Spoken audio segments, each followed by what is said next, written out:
Hey Gemini, welcome back to the channel. I'm Jen with Bohemian Path Tarot, and we are doing April readings today. I've got the Unfolding Path Tarot and the Wisdom of the Oracle, and let's get started.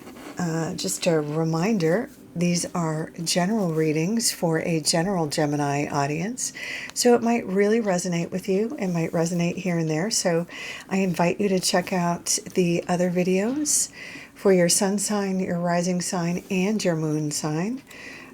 Cross watchers are welcome, of course. I'm going to go ahead and shuffle, and I fast forward the video over the shuffling, so I will catch up with you as I'm about to lay out the cards. See you in just a second.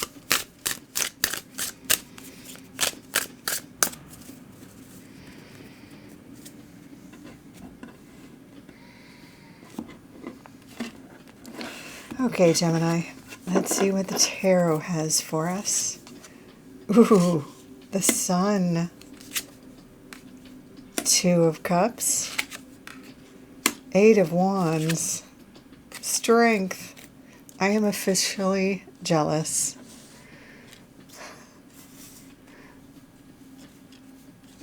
Okay, got everybody in frame here. Okay, and an oracle card.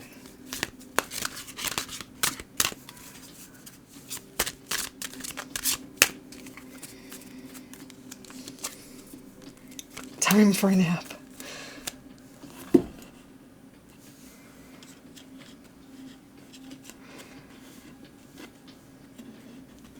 Okay. Sorry, I just got to get myself situated here.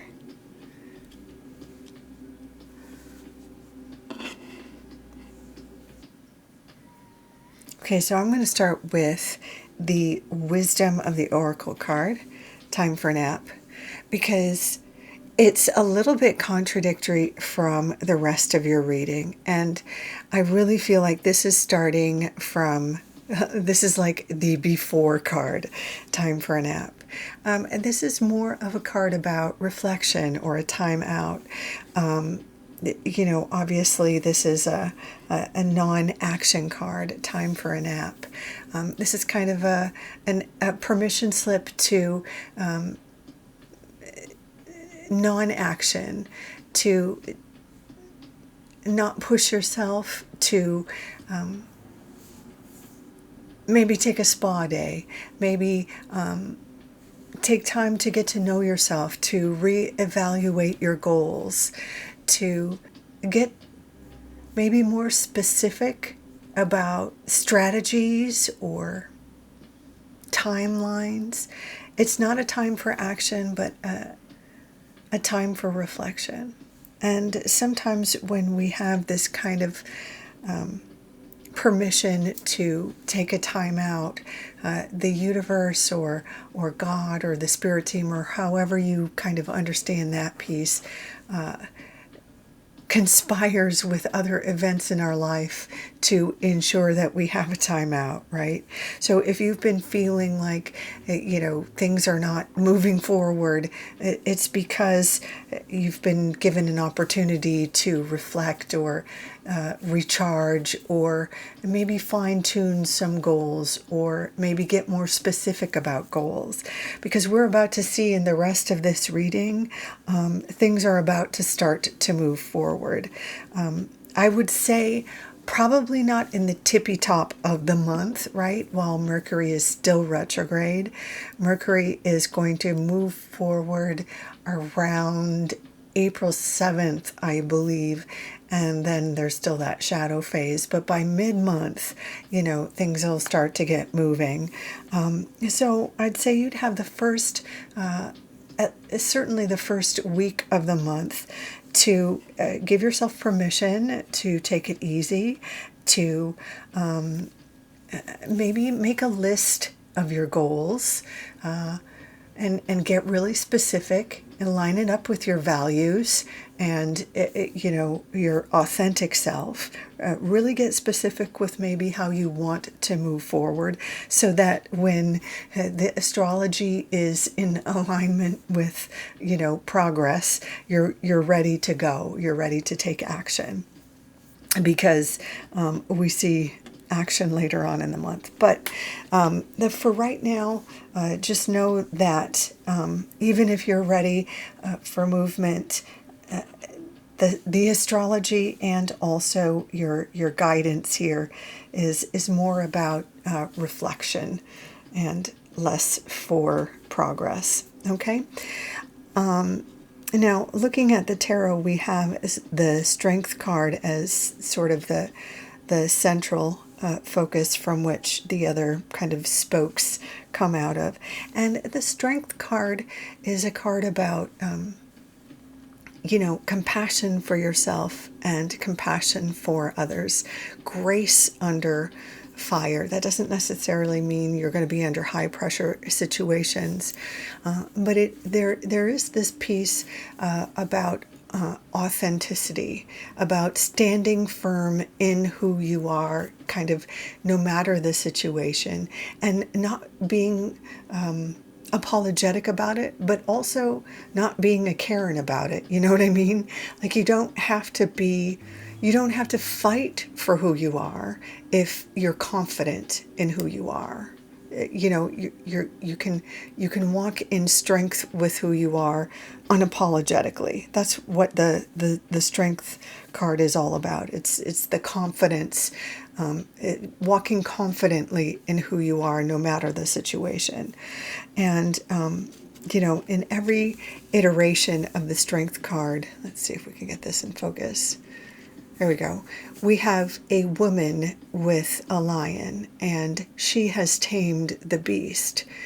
When we let our sort of animal,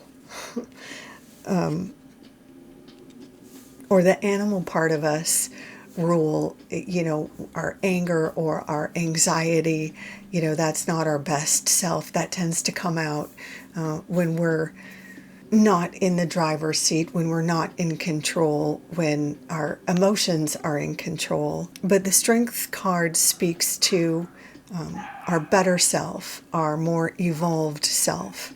And that's the confidence piece.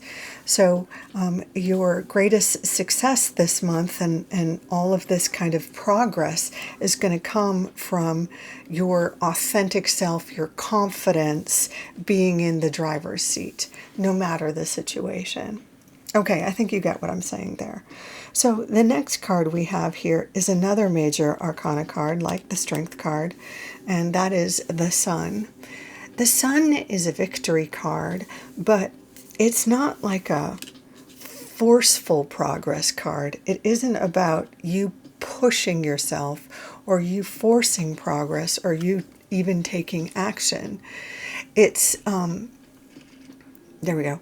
It's easy delights. It's you sitting back and enjoying the progress, enjoying the sun, enjoying the simple pleasures that life has to offer. So even though in Time for a Nap we see the moon, the sun has kind of a similar vibe.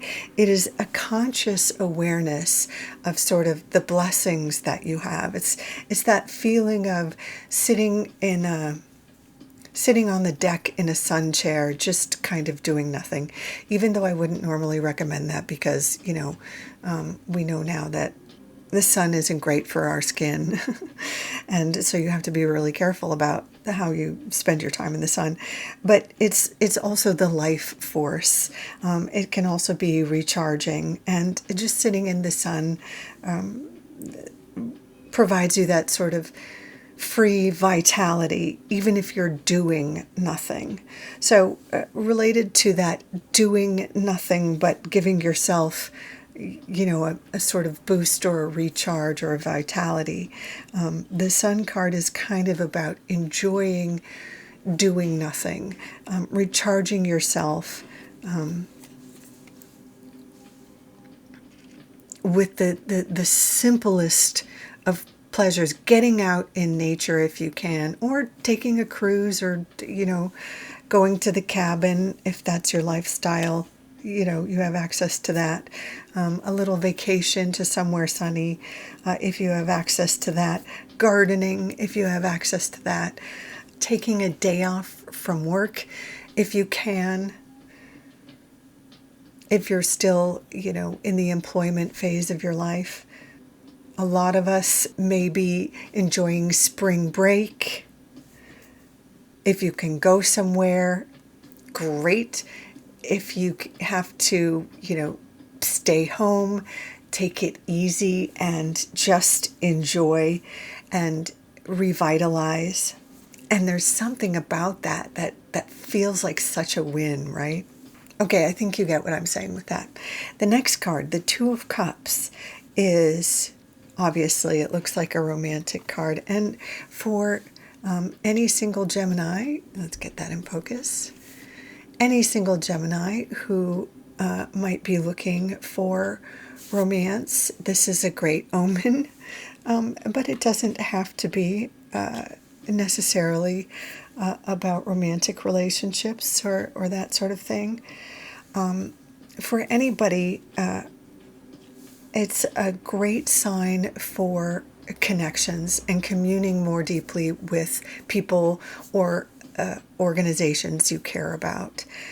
The Two of Cups is about going deeper and being authentic and finding those groups or individuals that really match your vibe, that really get you, that make you feel safe, people that you can enjoy a reciprocal relationship with. They make you feel safe, you make them feel safe. They make you feel valued, you make them feel valued, you share common interests, that sort of thing. Again, it can be romantic, it can be platonic, it can be a good working relationship with your colleagues at the office or at the restaurant where you work, whatever it is, with a cosplay group or the choir you belong to, whatever it is. So this indicates that maybe later in the month you are really aware of building connections, or there might be some sort of event that makes you feel very aware of this growing closeness or this growing bond between you and another, or you and others.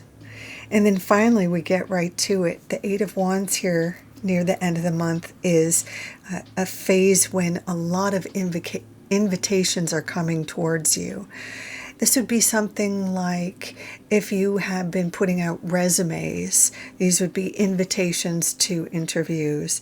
Or like if you're an actor and you've been, submitting your headshot, you'd be getting auditions, that sort of thing. Or if you've been on those dating apps, these would be swipes and things like that. If you're a content creator, these could be shares and followers and DMs for collaborations, that sort of things. These are people acknowledging you and wanting to work with you or validating you and that sort of thing. So when this comes up, you want to be sure to be checking your DMs, checking your emails, checking your for every account that you might have, even one of those ones like if you have a sort of a throwaway account or a social media account that you don't check a lot, be sure to be checking everything, because an invitation is likely to come in that you don't want to miss.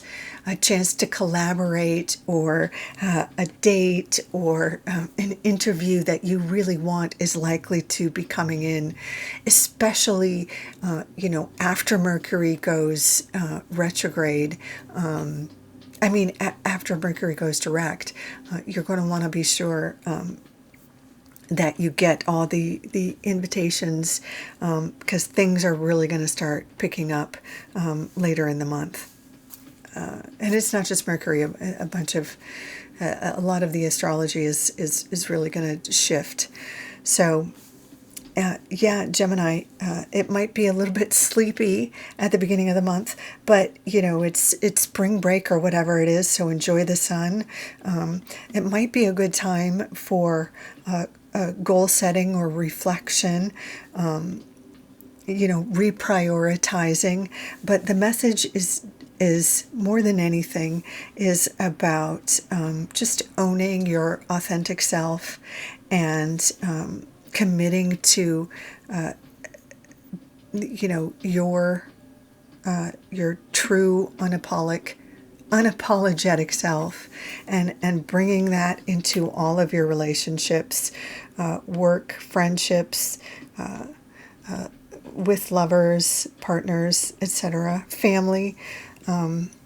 And you're about to be very popular towards the end of the month. So I'm going to leave it there. I hope you love it. If so, I hope you'll consider liking, sharing, subscribing, leaving a comment. In any case, thank you so much for stopping by. Take good care. Until next time, bye for now.